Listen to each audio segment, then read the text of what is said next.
In today's video, I'm going to show you how to use VS Code ChatGPT extension. So first, inside Visual Studio Code in the left panel, head over and open up Extensions tab. And here, simply type in ChatGPT or Codex and install the Codex application. Then next, once done installing, click on the ChatGPT icon at the top right.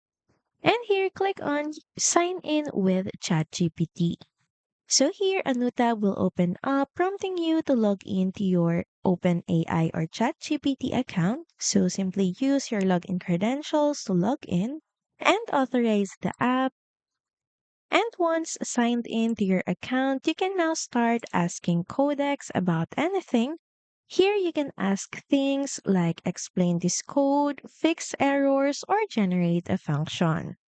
You can also highlight a specific code and ask Codex about it.